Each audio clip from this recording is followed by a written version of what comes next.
43 उसकी 1 और 2 आयत। हे इज़राइल तेरा रचने वाला और तेरा, हे याकूब तेरा सृजनहार यहोवा अब यूं कहता है, मत डर क्योंकि मैंने तुझे छुड़ा लिया है और मैंने नाम लेकर तुझे बुलाया है और तू मेरा ही है।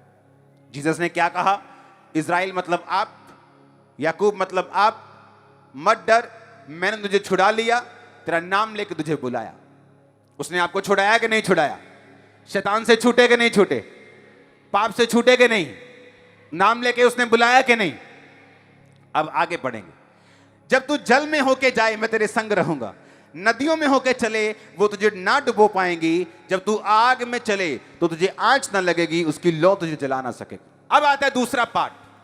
मैं मसीह में आया, वायदे सुने, कबूल किए, चलना शुरू हुए। अब आता है मेजर पार्ट, मेन पार्ट, जो मेरे और छुटकारे के बीच की सीढ़ी है।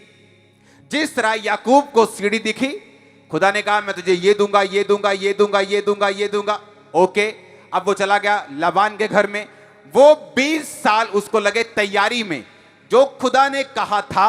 अब वो तैयारी उसकी करनी पड़ी उसको। क्यों? क्योंकि पर उसका कैरेक्टर कभी सीधा नहीं होता जब तक उन 20 सालों की परीक्षा में वो नहीं जाता। पहले वो यीशु मसीह कहते हैं, हे इज़राइल मत डर, मैं तुझे नाम लेके बुला लिया। पहली आयत, मैंने तुझे छुड़ा लिया। अब जब आप छुड़ा लिए गए, आप बुला लिए गए, तो दूसरी आयत शुरू होती है। अब कहता है जब तू जल में से होकर जाएगा। बोलो अपने पड़ोसी को, जब तू जल में होकर जाएगा। बोलो, पूछो पड़ोसी को, जब लिखा है कि अगर लिखा है? क्या लिखा है?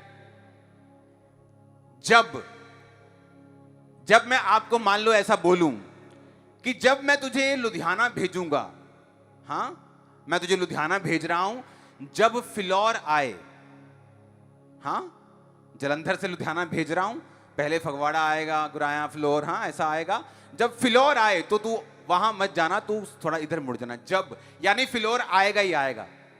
जहां मैं तुझे भेज रहा हूं, मैं तुझे भेज रहा हूं, अच्छा मैं तुझे खामरा चर्च भेज रहा हूं, जब खामरा का गेट आए तो अंदर चले जाना, 1 किलोमीटर में चर्च आ जाएगा। खामरा चर्च का गेट गायब तो नहीं होगा कभी भी, मतलब वो तो रहेगा ना। जब जब परमेश्वर बाइबल यूज करती है, जब जब का मतलब है ये डेफिनेट आपके साथ होगा। आमीन मत बोलो, ये परीक्षा है ये होगी पर जरूर। हालेलुया। जब का आ गया, जब आ गया, जब जब का मतलब है कि this is going to happen, ये होगा ही होगा आपके साथ, 100% होगा। अगर आप बुलाए गए हैं तो, अगर आप हीलिंग के लिए आए, जस्ट देखने के लिए आए हैं तो स्वागत है, कोई प्रॉब्लम नहीं है। देखो, परखो, चेक करो। जो हीलिंग ले रहे हैं उनके घर में जाओ, चेक करो खरीदे हुए तो नहीं है, बिके हुए तो नहीं, सब चेक करो, कोई प्रॉब्लम नहीं। लेकिन अगर तुम सचमुच उस जीवन को जीना चाहते हो जो परमेश्वर बाइबल में वायदा करता है, तो मैं उस जीवन की बात कर रहा हूं। परमेश्वर कहता है जब तू पानी में से जल में होके जाएगा मैं तेरे संग रहूंगा। उसने ये नहीं कहा जब तू जल में से होके जाएगा तो मैं तुझे जाने नहीं दूंगा, मैं तुझे बचा लूंगा, मैं किश्ती भेज दूंगा, मैं तुझे जल में होकर जाने नहीं दूंगा। उसने कहा जब तू जल में होकर जाएगा मैं तेरे साथ रहूंगा। नदियों में होकर जाएगा तुझे डुबो ना पाएंगी, और जब तू आग में चलेगा। अगर कोई व्यक्ति आग के पास चला जाता है तो भागता है वहां से, हाँ फटाफट भागता है कि यार गर्मी है यहां। तंदूर के पास अगर चले जाए तो वहां से फटाफट निकलता है कि गर्मी है। लेकिन जीसस क्राइस्ट ने कहा जब तू आग में चलेगा, यानी जब तेरी परख की आग तुझ पे होगी तो तू भाग नहीं सकेगा। तू जल्दी में उस आग को पार नहीं कर सकता।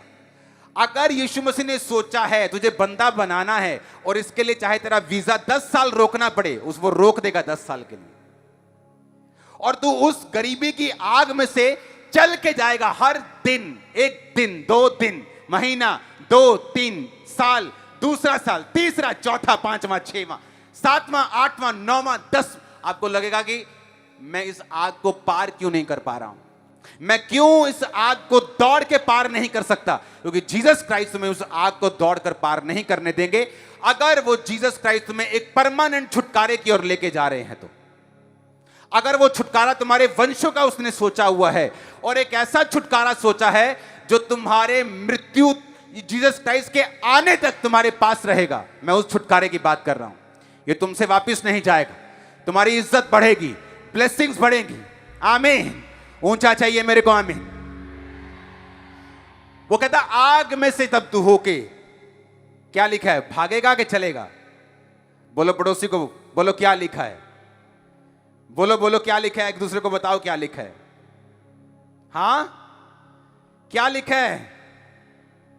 चलेगा कि भागेगा? आग का जो इब्रानी शब्द है वो है 1980 शब्द हलाक। हलाक जो शब्द है ये 3212 शब्द से लिया गया, जिसका मतलब है यालाक। यालाक का मतलब है, अगर आप नीचे उसे पढ़े तो उसका मतलब है ग्रो।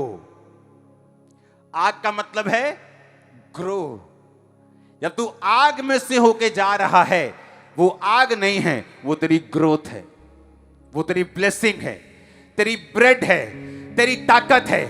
ओ आमीन। ऊंचा चाहिए चर्च। जब इब्रानी भाषा में आग को लिया तो आग को यलाक शब्द से लिया गया, जिसका मतलब है 3212 शब्द का मतलब है ग्रो करना।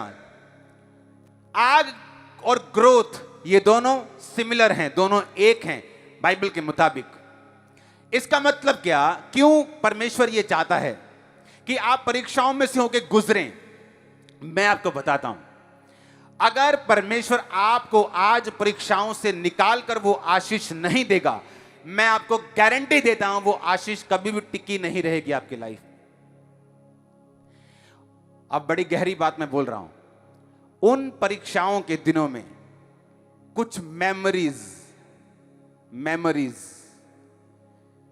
जिनको इंग्लिश समझ नहीं आती, क्या बोलूं उनके लिए, कुछ यादें, कुछ मेमोरीज। उन परीक्षाओं में कुछ ऐसी मेमोरीज और यादें और फीलिंग्स परमेश्वर फिक्स करेगा। जब आप उन परीक्षाओं से निकलकर टॉप प्लेसेस पर होंगे, वो फीलिंग्स, वो मेमोरीज और यादें आपको गिरने से बचाएंगे।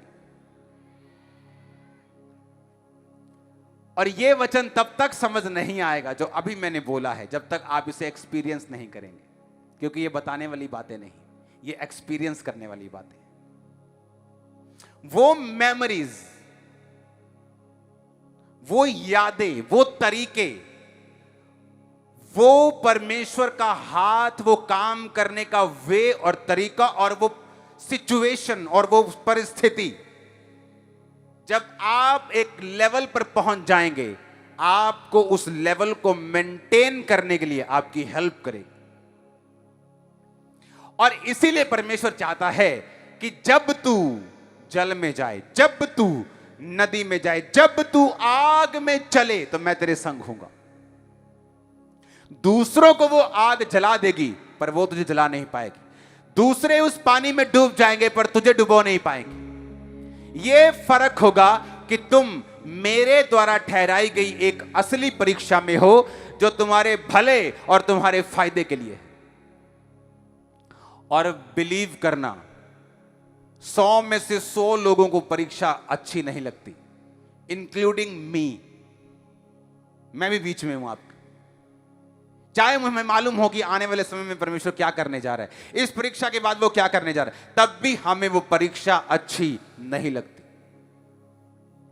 जब पंछी अपने बच्चों को उड़ना सिखाते तो ऊपर पहाड़ से उन्हें फेंक देते हैं, वो ऐसे ऐसे करता, नीचे गिरता, डर में, सहम में, नीचे ना मर जाऊं, नहीं उड़ पाता, मां फिर पकड़ लेती, फिर फेंकती और फिर उसको उड़ना सिखाती। यीशु मसीह नहीं चाहता कि आप सदा फौड़ियों के सहारे चलें, वो आपको भगाना चाहता है।